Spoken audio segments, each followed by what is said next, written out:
All right, LDBC. This is Coach Shelton Harrison, and you're live on the Coach Shelton Harrison Combat Sports Show live.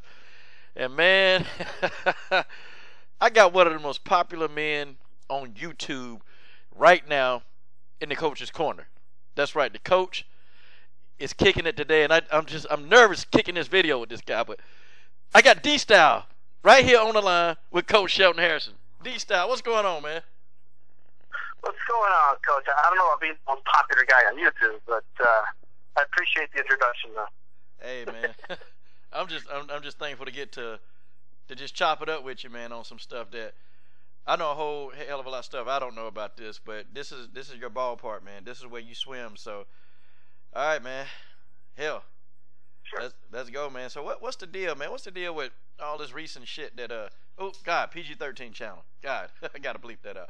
All right, what's all this recent stuff, man? Well, first of all, you got North Korea, man. They got these nukes that they're testing, man. So I mean, is it true, man, that the missiles that they got, they can't reach the mainland of America? I mean, how does this whole thing work? Well, first of all, we have to understand North Korea. So the guy who runs North Korea, Kim Jong-un, is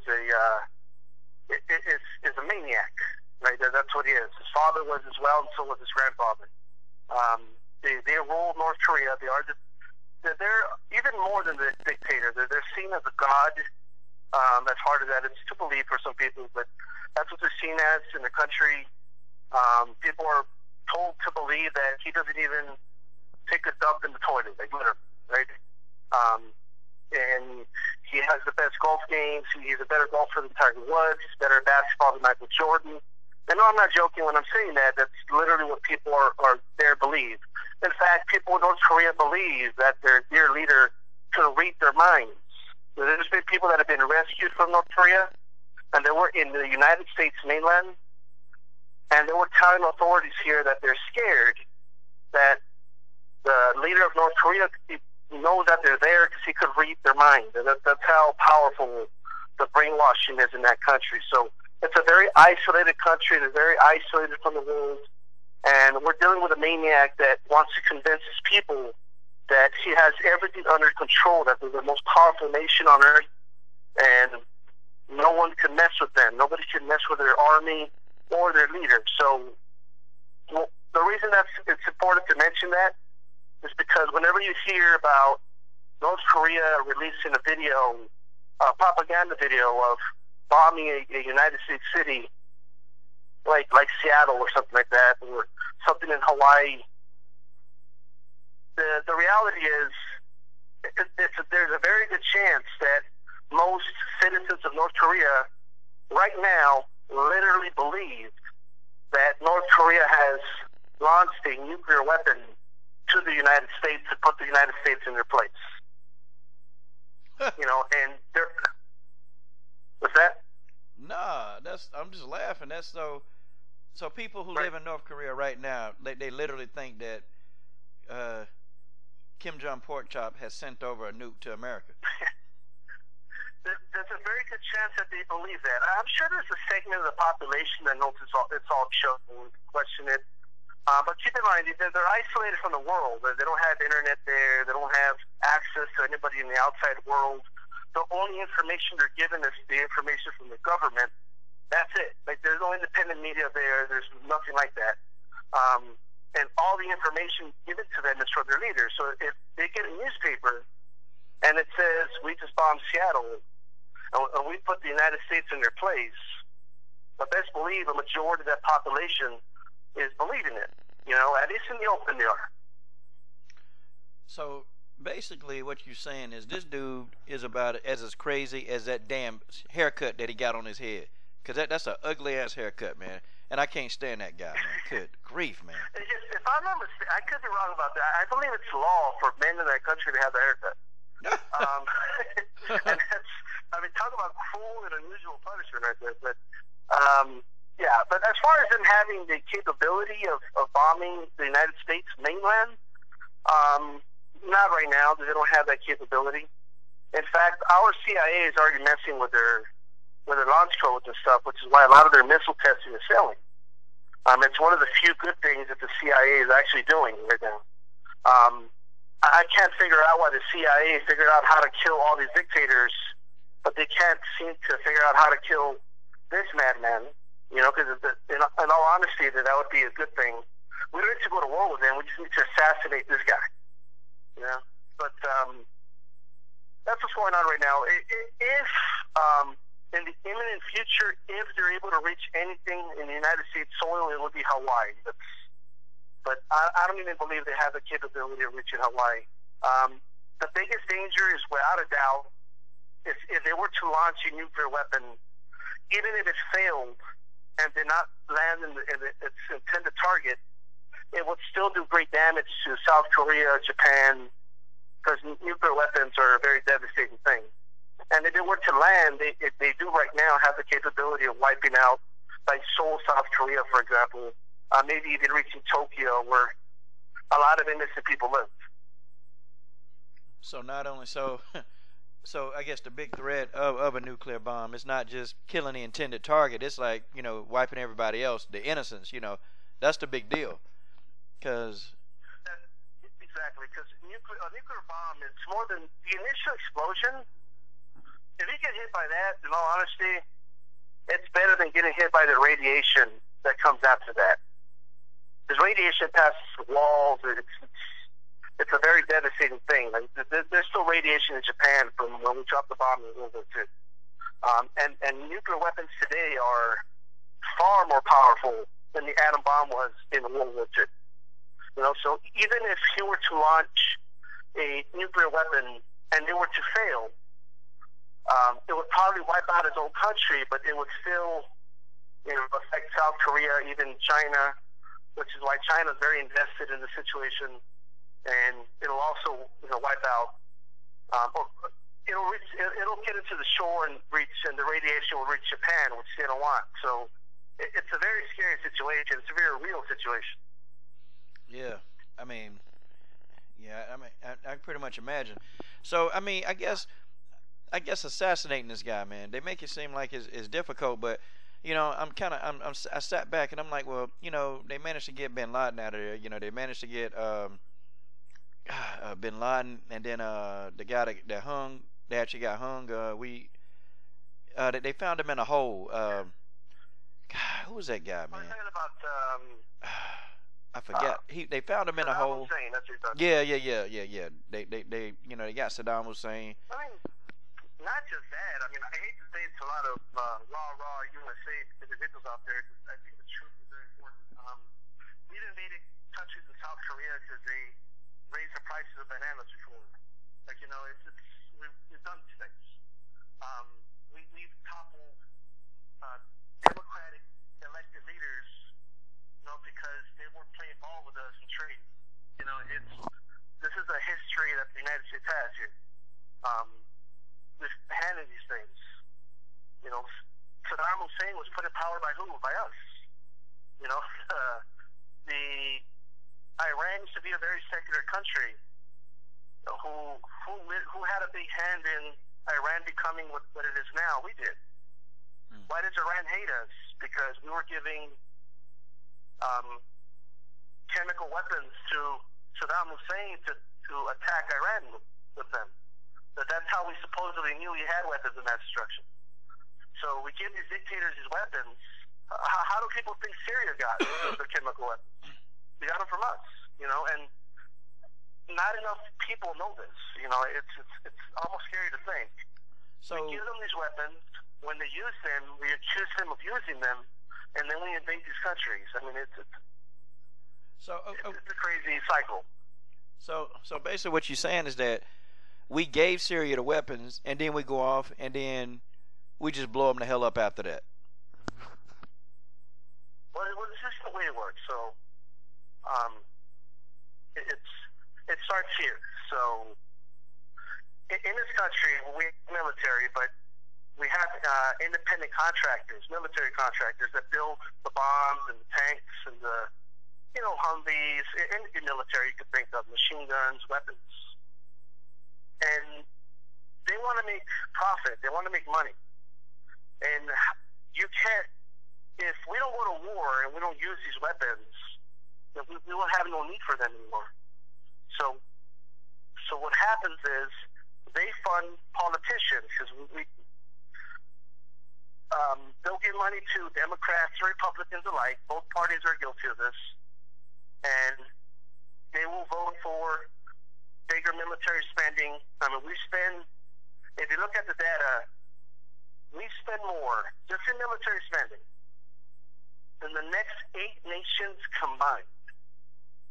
That's Russia, China, Saudi Arabia, India, I think France is in there, the UK, all combined. And of those 8, about 6 of them are our allies. They're not even our enemy. And right now, we're not fighting any defensive wars. Nobody's invading the States anytime soon. You know, all these interventions we're doing are by design. So what happens is, in the Pentagon, like all the neocons, that they want war. That's the whole thing. That they want war. Like they want to go to war. They want to scare Americans. They want people to be scared of ISIS and of dictators and, you know, be scared of Muslims. So we got to go. We got to go fight them. We got to drop bombs. Because when we drop bombs, those bombs have to be replaced. When those tanks are used, those tanks have to be replaced. You know, so it's just a constant cycle. That's all it is. Wow. So I guess speaking of how things are going, man, Donald Trump. I mean, yep. What the hell, man? I mean, first of all, you know how this guy got in office. It was a mystery in itself. I mean, because you know this guy lost a popular vote, right? I mean, yeah, he lost a popular vote, and he still gets in office. You know, he insulted every single group, you know, out there, man. The gays, the lesbians, the Hispanics, the blacks. He still manages to get in office, and now he drops a Moab on Syria. I mean, do you think this guy's going to get his ass impeached? I think Obama was that. I think that was in Afghanistan. But, no, I don't think Trump's going to. I think anyone who's waiting for him to get impeached should hold their breath. I mean, don't hold your breath, that is. So let me, obviously, I had one hope for Donald Trump, so I did not support him as a candidate, obviously, but I didn't support Hillary either, so I think it's fair to say that it's shocking or surprising that he was elected, because he doesn't speak in a very political, correct manner. Like, he's not well-mannered the way he talks, like a lot of these sleazy politicians do. But I will say this, that my only hope was, well, maybe at the very least, Donald Trump will keep his word, because he kept, in the campaign show, he kept saying, what are we doing in these other countries, bombing them and spending all this money, and we have. Like, when we spent, for what we spent in Afghanistan, we could have put every kid in college like 4 times, you know, it's crazy. And he said he was going to invest here, invest in our infrastructure, look at the water pipelines, and, you know, look at Flint. And, I mean, he was saying a lot of populist things, you know, like, we're not going to spend money on war, we're going to spend money here in the homeland, right? Oh, damn. He's lied about that. Well, my hope was, well, at least hopefully he'll be an isolationist and we won't have another neocon, because Hillary Clinton and the Clintons in general, I mean, Hillary loves toppling dictators. It's like her thing. You know, she has a fetish for it or something, because she did it in Libya, and her husband had hands in toppling dictators too, and it's just a thing that the Clintons do. So right now, I'm telling everybody, Hillary would have already gone in and invaded Syria. It would have already happened. Well. So as bad as Trump is right now, I mean, Hillary wouldn't have been any better in that particular situation, right? Well. So there's a lot of nuance there, but Trump is no better. Overall, though, Trump is a disaster. So if you look at everything here, so one of my biggest criticisms about Barack Obama was his drone bombing projects. right? Because under Barack Obama, drones became a big thing. And he was utilizing drones to go after quote-unquote terrorists. And some of the problems people had was some of these quote-unquote terrorists, even though they were overseas, he would know where they were and he would target them to kill them. Now, there's two problems with that. So problem number one is, under the Constitution, supposedly anyway, you're supposed to be innocent until proven guilty. So just because the government says someone's a terrorist, that person deserves a day in trial. That's number one. Because it couldn't set a big precedent. You know, if you give the government a right to just say someone's a terrorist so we can kill them, that's a very dangerous thing, right? Now, the individual we killed was a terrorist. I mean, he would have probably been found guilty anyway. The problem is that when Obama targeted him, they also killed his daughter. And they also killed other innocent people in the process. Now, the military calls that collateral damage. You know, it's a term that they use to describe innocent people getting killed. And in fairness, but not so much fairness to Obama, he would try to limit the amount of civilian casualties. But there were still innocent civilians getting killed. There's no doubt about that. We were doing bombings in Yemen, in Pakistan, obviously Afghanistan, in Syria, in Iraq. I mean, we were just doing drone bombings everywhere. Under Donald Trump, and this is not being reported by the media, you're not going to hear anyone in the media talking about this. He has given more of a green light for the drone strikes. Meaning, no, don't worry about civilian casualties. If we just think somebody's there, we're going to bomb that building. If we just think that there's a terrorist in a hospital, we're going to bomb that hospital. If we think there's a terrorist somewhere, we're going to do it. And that it shows and proves in the very first reported anyway incident where we tried to get some Al-Qaeda members and a bunch of innocent children were killed. You know, and they came back and they did this whole propaganda thing where we can't talk bad about that situation because a Navy SEAL was killed. If you saw his State of the Union, he used the Navy SEAL's wife as a political prop to say that we'll never forget his sacrifice and the whole spiel that politicians do. And that's unfortunate, you know, because right now, not only is it morally wrong to kill innocent people, because the United States government claims a terrorist is in some building or something, or in some area, or somewhere in Afghanistan, so we're dropping the mother of all bombs there, near a city where 95,000 people live.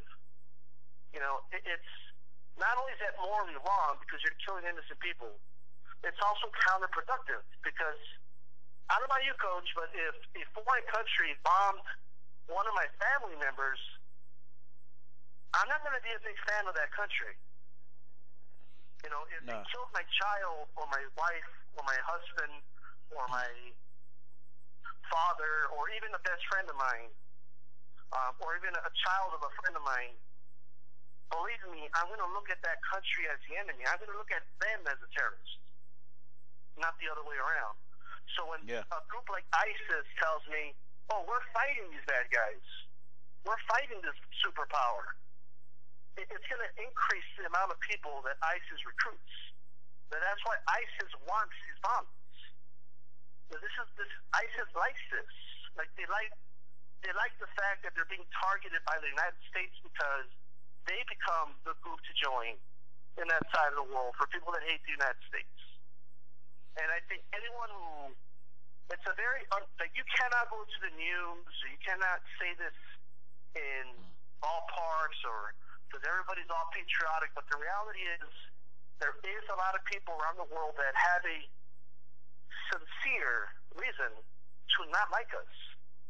Well, it's because we're always, putting our nose in people's affairs, I mean, it's like we always got to play the superhero, we always got to play the country, the knight in shining armor, to go liberate these countries of these oppressed people that some of these people, they don't even want to be liberated. They really don't care to be. They think that their oppression is normal. So they, Right. again, in turn, think that, oh, well, this is the USA again, trying to stick out their mighty chest, and that's what we get. That's what happens. But how do we? If you look at the situation in Iraq, right? Mm-hmm. How do we give Saddam Hussein his weapons of mass destruction and tell him we're not getting along with Iran right now? I know you're at war with Iran. Go ahead and use these weapons on Iran, and he did. A lot of Iranians got killed by these weapons of mass destruction that we gave to Saddam Hussein. We also helped fund his war. We give him weapons. We give him tanks, the whole night. Right? And then just one day, because he doesn't want to play ball, and there's an oil dispute with Saudi Arabia. All of a sudden, that we have to invade that country. That we got to take over that country, and that's not what's reported. They don't tell us, well, this is actually a dispute about oil. Saudi Arabia says it's theirs. Saddam Hussein says it's his. We're just going to side with Saudi Arabia because they give us a lot of cheap oil. So, but what we're going to do is we're going to tell everybody that, well, we got to go in there because it's for our safety. Saddam Hussein has weapons of mass destruction. Well, duh, we gave it to him, right? So we know we did. We gave him those weapons. So, and number two. Okay. Well, I was just going to say, and number two is, and then we're going to tell people that we're going in there for a moral reason. We're going to go in there and liberate these Iraqis when that is very dishonest. That's not why we're going in there. We're going in there because we're doing mercenary work for the Saudis. That's what we're doing. If we were going there to liberate them, we're going to be bombing the shit out of them and killing more of them than Saddam ever did. That makes no sense.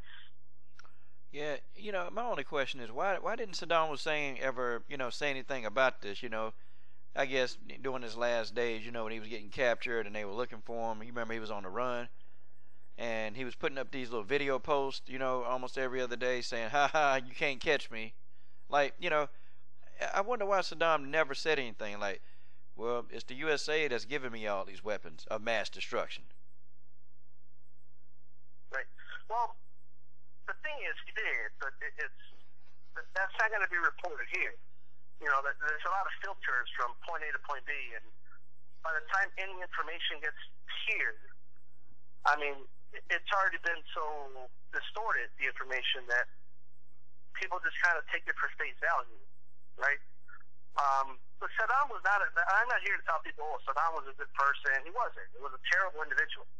But this is he's not the only terrible individual that rules the country. Like, the reality is, in any part of the world that doesn't have a structure like we do now, right? If you destroy something and you cause chaos, like the way we do, you're going to create a situation where it becomes survival of the fittest. Saddam just happens to be the guy that, took over the place. But what there was stability. It was a country who can kind of deal with diplomatically more than anything. But yes, Saddam Hussein definitely made his claims about the oil, and he would make speeches about the United States being hypocritical, and they're the ones that funded him to begin with. He did do those things. But that's not, I mean, they're not going to say that on CNN, whenever the war started, I forgot what year it was, 2002, 2003. Mm-hmm. I mean, every major news station, every single one of them, I don't care if you say Fox News, MSNBC, CNN, it doesn't matter. Every single one of them was so pro-Iraq. I mean, anchors came out on MSNBC, that was anti-Bush, and said, this war has nothing to do with 9/11, and they got fired. That was a time when you did not speak ill about the war. You would get ousted from the industry if you did, and that's just the way it was.